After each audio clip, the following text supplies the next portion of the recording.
Hey folks, it's Real Honesty with John Ritlin. I'm John Ritlin, and this is more 2017 based shows.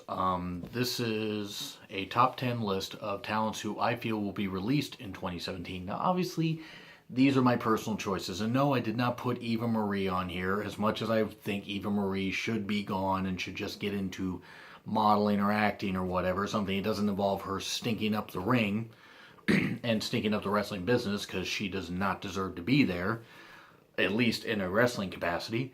No, Eva Marie is not on here. So, for a variety, I put this list together for a variety of reasons. And I'm not including talents like Kane, Mark Henry, Big Show, since they're all probably going to be gone next year anyway, and even a few others I didn't include for obvious reasons. These are talents that I'm just going to include. So here we go. Number 10, Sin Cara. He's gotten in 2 backstage fights. He's had a lot of heat on him, and even though he's a legit tough guy and can still put on a decent match, I just can't see Sin Cara lasting into 2017. At least Hunico. They could always rebrand and put somebody else under the mask. I think it's time to retire the Sin Cara character, because you did it with Mystico, it didn't work. Hunico has done a good job with it, but he can't avoid getting into fights, it seems. And even though he's been ordered to go to anger management, I have a feeling that 2017 will be his last year in WWE. If it's not, I'll be surprised. Number 9, Jack Swagger. There were rumors of a possible stable with Ziggler, Swagger, Shelton Benjamin, and Kurt Angle. I mean, that's rumored if Kurt Angle comes back to WWE, which hopefully he will. But I don't know if that's really going to work, because there's even a possibility Ziggler might leave next year. Swagger just hasn't, ever since 2013, just has not been much of anything. He's a good talent. He's a good wrestler. His promos still are not that great.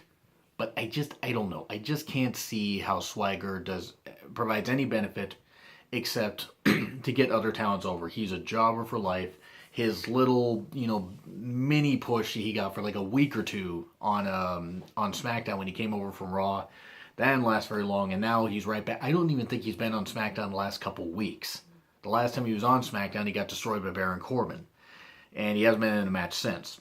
I think it's about time for Swagger to part ways with the company, especially if his contract runs out next year. There's no point, unless they offer him a really good money deal and he wants to stay. I mean, might as well go out in the Indies. He could go to Japan. He could go to Ring of Honor. He could get over. I mean, his wrestling ability alone could get him over in Ring of Honor.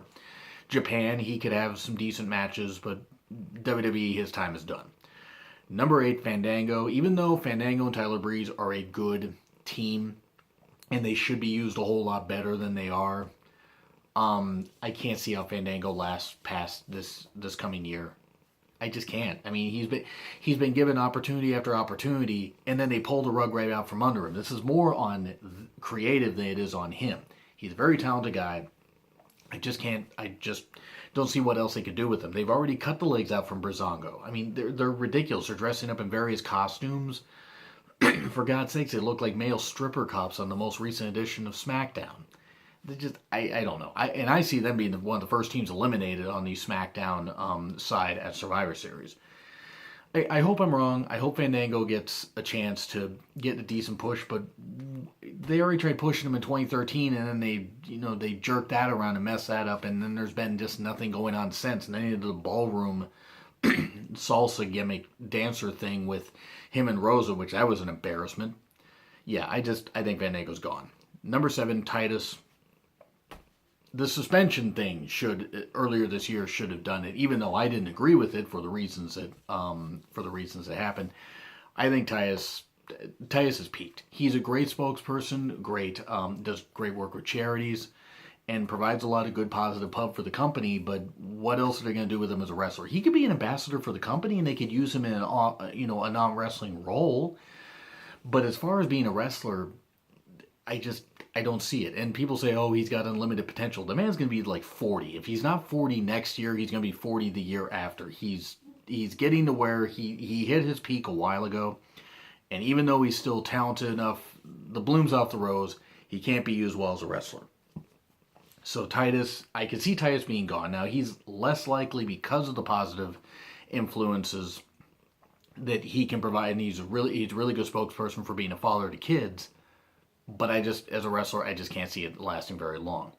Number 6, Paige. Okay, this one might be the most and the least likely. If they want to get rid of her because she's just been such a headache and has been suspended twice within 2 months of the of the wellness policy, I can see them getting rid of her. She has had neck surgery, and maybe she comes back. Maybe she comes back and she wrestles a bit and then is released later. I just can't see how they allow her to stick around past that time. Her contract runs through the beginning of 2019. So it's entirely possible that this pick won't happen, but I see Paige leaving. I'd see them finally just having enough and getting rid of her. Because she's had her surgery. If she recovers from it 100% and they don't want to bring her back, release her then. I mean, that's what I would do. Because there's not much else you can do with her. I mean, they've already destroyed a lot of her credibility. She hadn't really been wrestling that much in 2016 anyway. Her peak was when she feuded with AJ, and then they hot potatoed the title around like crazy, and then they pushed her right back down the card. So yeah, I think Paige is gone. Number 5, Alicia Fox. What else are they going to do with her? She's been with the company 10 years. There isn't anything else they can do with her. She's still talented enough and young enough that she could contribute, and she's a good athlete. But what else are they going to do with her? The only thing they've done of note this year is have her being fed to Nia Jax. That's it. That's it.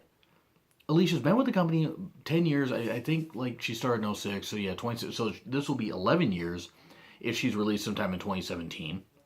But again, I just don't see I just don't see what else they can do with her.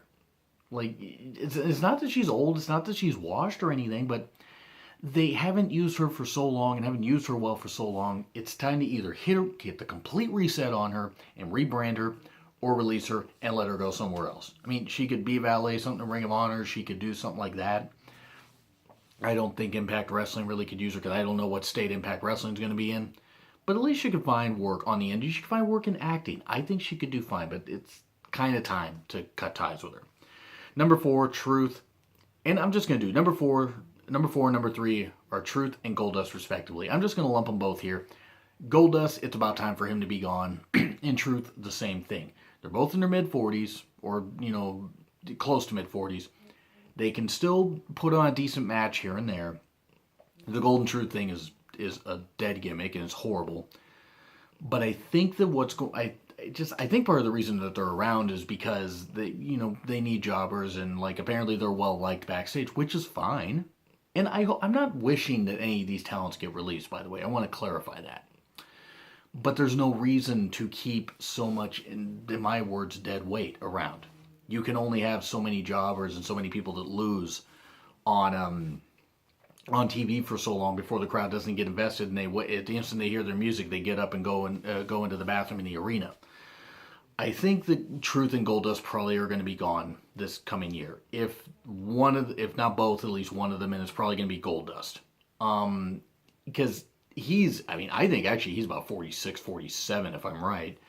He's old enough, and I believe he saved his money, and he's done enough goodwill and to rebuild his career and his character and his stature with the company, that I think that a Hall of Fame induction will be in order. And with Truth, he's got outside ventures he's doing. It's just time to cut both of them. Mutually agree to part ways, and then there we go. Number 2, Rosa Mendes. Why is Rosa Mendes still employed? I know she had a kid. She's been on maternity leave. That's why she hasn't been on TV as much, except Total Divas. Does not count, by the way, for what I'm referring to. Rosa Mendes is not terrible as a person. She has cleaned up her life, gone through rehab. She has gotten over her alcohol addiction, any pill addiction. That is great. She doesn't serve any purpose in WWE as a wrestler. And she shouldn't be... You want to make her a valet, but do not have her wrestle. If you want to have her as somebody that helps mentor, some of the younger women, don't make the mistakes I've made, this kind of stuff, fine. But I just can't see any purpose that she serves. I mean, she's never won a singles match that she's been part of. I don't even know if she's ever actually pinned anybody in a match, at least on TV or pay-per-view. I don't know. I can't recall that because I can't recall any matches she's been in. That don't run together. Rosa Mendes should not be employed by WWE for very long. If they want to keep her around because she had a kid and they want to make sure she has the money to provide for her kid, I understand. But just to me, as a talent, I don't see what else she brings as far as anything in ring. Outside the ring, she's a positive influence now. That's great. But in the ring, pointless. At least as a wrestler, nix the idea of her ever wrestling again and have her just appear backstage for stuff. But otherwise, I just cut her. And number one, Tamina. Is Tamina even still actually employed by the company? Because I don't actually know. I haven't seen Tamina for a number of months. I don't even remember the last match she was involved in. She might have been involved in the Mania 10 or the Mania 10 women tag match, the Mania 32 10 women tag match. That was a lot to say in one breath. But other than that, I can't think of what else Tamina has done. I mean, she's always injured. She's always injured or always, on the sidelines for whatever reason. I know that her dad's a convicted murderer because that's what her dad did, and I'm not slighting Tamina for that. But she's also, I think she was born in 78, so she's 38 years old this year. With all the injuries she's had, does she really have anything left to give in WWE? No. Like, she's decent enough in the ring when given a chance, but she can't ever stay healthy and can't ever, work a long enough match to really mean anything. She hasn't had a women's title run at all. She's never going to have a women's title run unless she comes back at, like, say, Survivor Series and can stay healthy to, like, SummerSlam. There's no reason to invest in her because she's always injured and always breaks up any storyline plan she's in because she can't stay healthy. So that's what I would do. I would just get rid of Tamina. So those are the top 10 that I would get rid of. Who do you think WWE should get rid of in 2017? And bear in mind that this is not me saying that these people are terrible people and that they need to be released because they're terrible people. This is just, it's kind of a thing I would say trimming the fat. That's how I would see it. It's not that they can't contribute in other companies, but that their time in WWE has been done, in my opinion. So, do you agree? Do you disagree? Like, share, comment, and subscribe. My Twitter link is in the description. It's been Real Honesty with John Ritlin. I'm John Ritlin, and I'll see you soon.